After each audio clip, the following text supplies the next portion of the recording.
السلام عليكم ورحمة الله تعالى وبركاته دور ونكسن داود يالكوس الوادة وركا عالم كاي تلفزيون كقرن كقضاء بضح دي الله ودر عليك النقضاء داود دونتانا وحكامي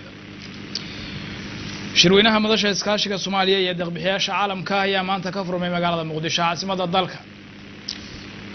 قدقا امتحانات قرصور كاهيا سوق بقبية امتحان كقرصوريال يكاليال وترتميي شاقوين كبانا محكمة الصريع الدلكة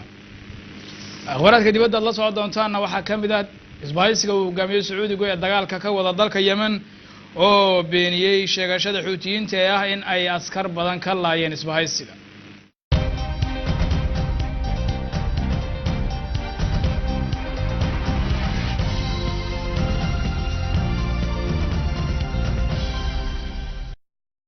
waagaag daawadayaal intaa waa qaar ka mid ah qodobada warka ugu door koron haadsanna warkii oo dhan shirweynaha caalamiga ah ee madasha iskaashiga Soomaaliya iyo deeq-bixiyaasha caalamka ayaa maanta si rasmi ah uga furmay magaalada Muqdisho caasimadda dalka iyadoo shirweynaha uu furay ra'iisul wasaare ku-xigeenka xukuumadda federaalka ee Soomaaliya Mahdi Maxamed Guuleed ra'iisul wasaare ku-xigeenka dalka Masar Guuleed ayaa ka hadlay ahmiyadda shirkani uu leeyahay Soomaaliya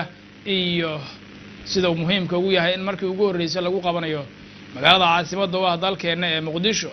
iyadoo hore loogu soo qabtay magaalooyin ay ka mid yihiin London oo Ingiriiska iyo Brussels oo Belgiumka Soomaaliya meel fiican bay maanta maraysaa dhinacyada amniga oo si weyn looga shaqeynayo dib habeynta amniga ciidamada si xoogganna loo jabiyay cadawga nabadiidka meel fiican ay ciidamada qaranka Soomaaliya iyo walaalaha AMISOM oo nala shaqeeyaba ay marinayaan inay daciifiyaan al-shabaab iyo nabadiidka sidoo kale waxa shaqo fiican ka socotaa wax badan laga qabtay arrimaha dhaqaalaha dawaadeynta dhaqaalaha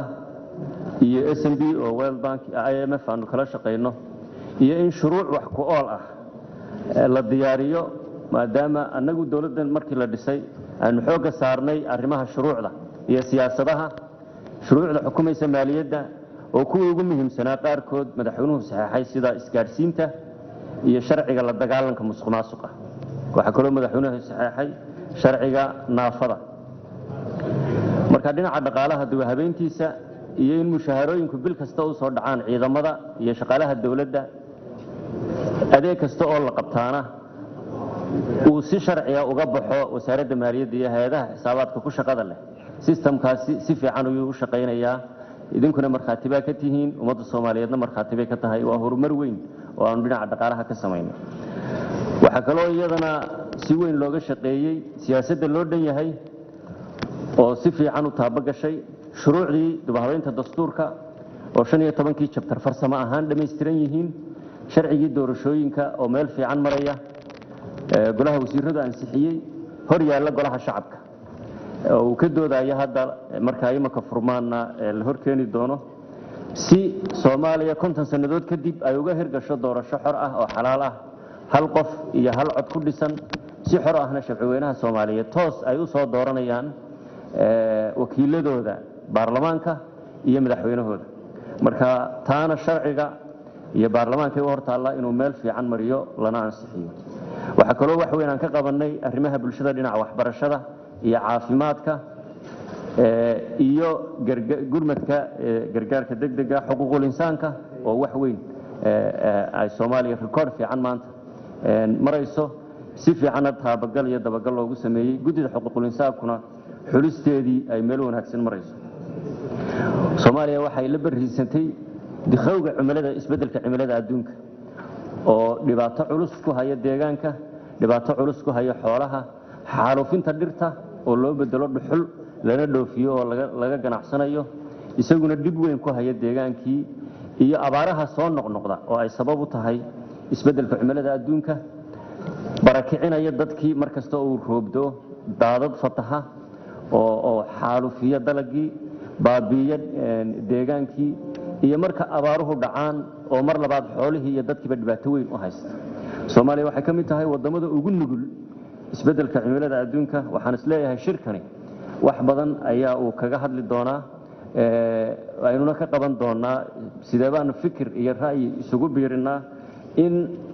adkaysiga iyo dib u soo nooleynta deegaanka Soomaaliya oo 30 sanadood u dambeeyay dhibaato ba'an lagu hayay dib looga shaqeeyo dhiraynta bilicda deegaanka wanaajinta deegaanka la dagaalanka waxa xaalufiya ama badda ha noqoto ama dhulka ha noqoto deegaanka intaasiba waxay tahay waxyaabaha aynu isleenahay waa kaga hadli doontaan shirkeenan maanta iyo berri socon doona ajanda dheer baynu leenahay maanta waa maalinta hawlaha ugu waaweyn dhacayaan waxaan isleeyahay waqtiga si fiican baydun uga faa'iideysan doontaan qof walbana waxa uu ku koobnaan doonaa mowduuca wixii aan laga tagayna in uu ka hadlo arinta kale ee aan doonayo inaan taabto waxa weeye iskaashiga labada dhinac oo afka qalaadna aynu ku nidhaa partnership principles inaynu kaga hadalno iyo maaf oo isaguna ah maxaa isla xisaabtanka labada dhinac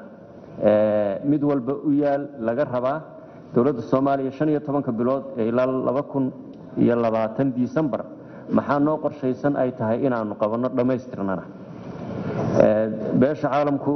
15 bilood u haray mandate-ka xukuumaddan dawladdan maxay wax nagala qaban karaan iyo aakhirkii inaynu ka heshiino war murtiyeedka ka soo baxaya fadhigeena maanta iyo berrito waa mahadsantihiin shirku si rasmi ah inoogu furan yahay waa hagaag daawadayaal ra'iisul wasaare ku-xigeenka xukuumadda federaalka ee Soomaaliya Mahdi Maxamed Guuleed ayuu ahaa oo faahfaahin ka bixinayay ama ka hadlayay furitaanka shirweynaha caalamiga ee madasha iskaashiga Soomaaliya iyo deeq-bixiyaasha caalamka ee maanta ka furmay magaalada Muqdisho oo isagu si rasmi ah markaa u furay shirkan ayaa soo xirmi doona maalinta berita haddii Allah uu diraale ka noqdo sida ay ka dhawaajisay dawladda Soomaaliya guddiga imtixaanaadka garsoorka ayaa soo gabagabeeyay imtixaanka garsoorayaal iyo kaaliyaal u tartamayay shaqooyin ka bannaan maxkamadda sare ee dalka Cabdulqaadir Ciise Cali oo alaaba urarka maxkamadda la xiriira warbaahinta qaranka uga soo warrama ayaa noo diyaariyay warbixintan 27 May ee sanadkan ayay baahisay maxkamadda sare ee dalka jagooyin shaqo oo ka bannaan heerarka maxkamadaha rayidka tiro badan oo kamid ah dhalinta waxbaratay oo shaqo la'aan haysatay ayaa soo codsaday waxaase buuxiyay shuruudaha gelidda imtixaanka 215 tartamo garsoore oo buuxinaya 40 jagada garsooranimada ah iyo 290 oo iyagana dadaal ugu jiray helidda konton kaaliye oo ay maxkamadaha rayidka u baahi qabaan 12 iyo 13 September ayay u kala fariisteen imtixaan uu xilligaasi daahfuray gudoomiyaha maxkamadda sare ee dalka garyaqaan Baashi Yuusuf Axmed waanu aaminsanahay inay aasaas iyo buddig u tahay dib u dhiska dalka marka guul baan inoo rajaynayaa imtixaankiina waa inoo furan yahay 80 garsoore ayaa ka soo gudbay imtixaanka guud halka 106 shakhsi ay ka soo gudbeen kaaliyayaasha wajiga labaad ee imtixaanka oo ah hab waraysi ah ayaa loo gudbay waxa ayna bilaabeen guddiga imtixaanka garsoorayaasha iyo kaaliyayaasha dhameystirka imtixaanka aqbalaadda wajigan labaad oo 23 bishan bilowday ayaa intuu socday waxaan weydiinay u tartamayaasha jagada garsooranimo qaarkood sida ay uga soo gudbeen wareegga koowaad ee imtixaanka soo dhexe mid sare ilaa jaamacad Hargeysa ku bartay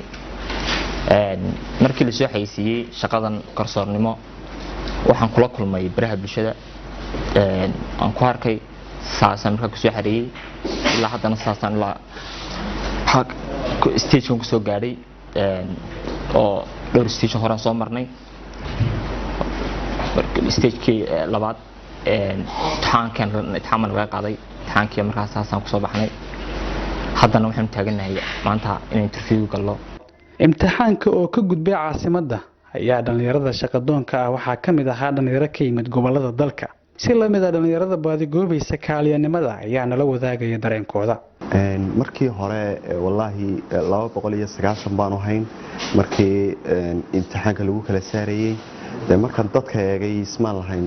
halkan baad soo gaadhaysaa laakiinse ilaahaydankii waan soo gaadhay waana ku faraxsanay inaan weli ku sii socdo guushayda insha Allah bidillah kariim waxaan rajaynayaa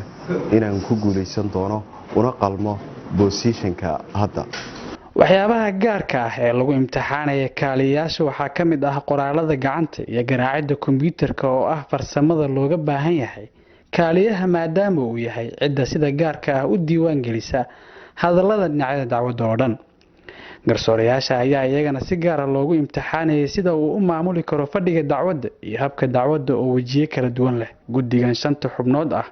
oo ay ku jiraan gudoomiyaha maxkamadda rafcaanka iyo gudoomiyaha maxkamadda sare ayaa looga fadhiyaa natiijada imtixaanka waxaana laga rabaa keliya 40 garsoore iyo 50 kaaliye. cabduqaadir ciise warbaahinta qaranka magaalada muqdisho. xeraalyaha guud ee qaranka Axmed Cali Daahir oo ku sugan magaalada Garowe ee xarunta dowlad goboleedka Puntland ayaa kormeer ku tagay taliska booliiska ee degmada Garowe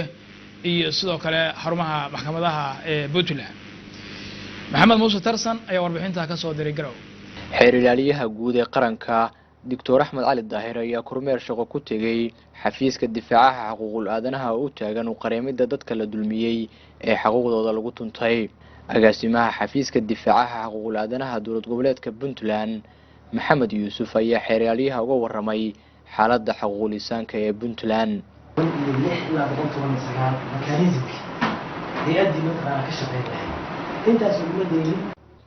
xeraalyaha guud ee qaranka oo uu kormeerka ku heliyay xeraalyaha guud ee Puntland Maxamuud Xasan Cusmaan ayaa booqasho ku tagay taliska booliiska Puntland ee Garowe isagoo saraakiisha iyo hogaamada ka wareystay nolosha maxaabiista ku xiran saldhigyada iyo sida loola dhaqmo waxayna uga warameen shaqooyinka ay qabtaan iyo caqabadaha haysta.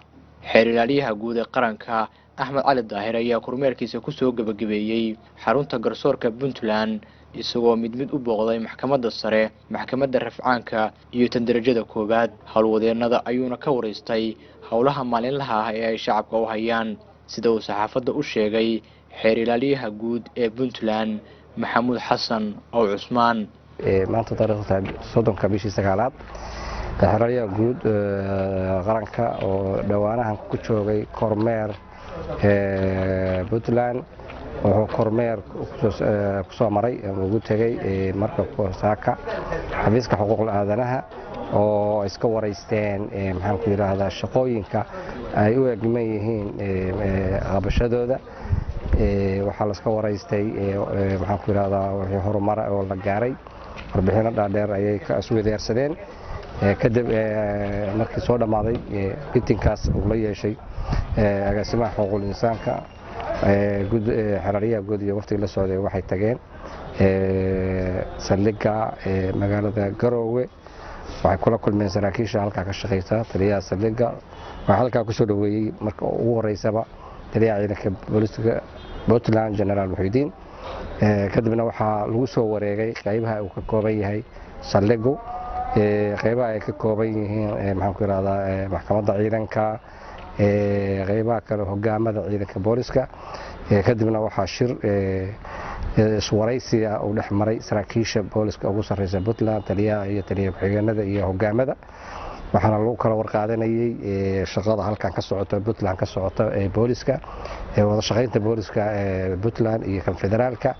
iyo wixii caqabadaha jira iyo wixii maxaan ku yiraahdaa wax qabad oo dhan baa la isla weydaarsaday way aragnimo la isleeyahay baa la weydaarsaday miitinkaas ama shirkaas haduu soo dhamaadayna waxaa xeraalyaha guud iyo waftigii la socday haddana booqdeen xarunta ku shaqeeyo garsoorka dowladda Puntland maxkamadda sare maxkamadda rafcaanka maxkamadda darajada koowaad iyo xafiiska xeraalinta oo mid walba ay ugu tageen sarkaalkii meesha madaxda ka ahaa waxayna halkaas isku weydaarsaday sidoo kale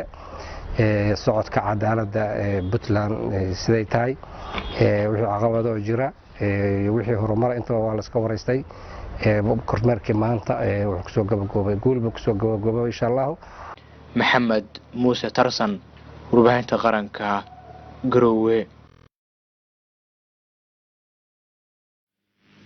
howlwadeennada wasaaradda howlaha guud iyo dibdhiska xukuumadda federaalka ee Soomaaliya ayaa maanta ka qayb qaatay barnaamijka isxilqaan ee dibdhiska xarumaha danta guud iyadoo howlwadeennadu ay hawl isxilqaan ah ka qabteen madaxafka qaranka oo ka mid ah xarumaha waaweyn ee haatan dhismahooda meesha wanaagsan maray. Cabdirasaaq Xaaji Salebaan ayaa sii faahfaahinay. dhismaha madxafka qaranka ayaa la dhisay sanadkii 1988 balse halkii lagu qaban lahaa shaqada qaranka waxa uu la kowsaday burburka uu dalku soo maray mar kale ayaa madxafka qaranka nasiib u yeeshay in lagu dhiso barnaamijka isxilqaan lagu dhisay guud ahaanba dalka iyadoo uu si habsamila ku soconayo ololaha isxilqaan ee lagu dhisayo goobaha dalka ugu muhiimsan kuna yaala halbowlaha caasimadda dalka ee muqdisho ayaa mas-uuliyiinta iyo shaqaalaha wasaaradda howlaha guud iyo dib u dhiska dalku si weyn uga soo qayb galeen dhismaha ka soconaya madxafka qaranka. agaasimaha guud ee wasaaradda howlaha guud iyo dib u dhiska dalka Axmed Maxamed Iimaan ayaa sheegay in wasaaradda howlaha guud ay si joogto ah ula shaqayso howlwadeennada gacanta ku haya barnaamijka isxilqaan ee lagu dhisayo xarumaha dalka ugu muhiimsan. annaga 3 injineer oo aan shaqo kale u qaban wasaaradda ayaa jira oo maalin kasta u soo kala laha dhismayaashan aad sheegaysid lagu dhisayo isxilqaan kuwaas ayaana maalin walba ka shaqeeya howlahan ayaga ayaana tayadooda sameeya waxayna noo soo gudbiyaan usbuuc walba hadba meesha ay marayaan warbixinta sida aad arkaysid hadda waxaan dhex taaganahay madxafka qaranka waad arkaysaa sida quruxda uu qabo iyo sida loo habeeyay dhismayaashan waxa weeye waa dayactir xoog leh ay u baahnaayeen ayagana markii hore way kala adkaayeen oo qaarna si wanaagsan u habeysnaayeen qaarna muxuu ahaay way iska jilicsanaayeen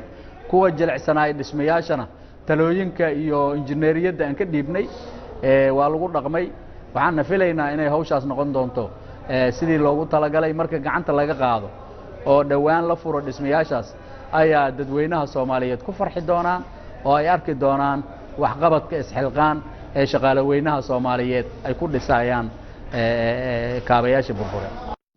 abwaa Suldaan Axmed Xuseen oo ka mid ah qurba joogta Soomaaliyeed ee ku nool waddanka Ingiriiska ayaa fariin u diray qurba joogta Soomaaliyeed ee ku nool wadamada caalamka isagoo ku booriyay in ay ku soo dhiiradaan dib u dhiska dalka hooyo hadda maraya meel fiican. fariintan u diray waxa weeye walaalayaal dalku idinku sugaya cilmigiinu sugaya cududiinu sugaya codkiinu sugaya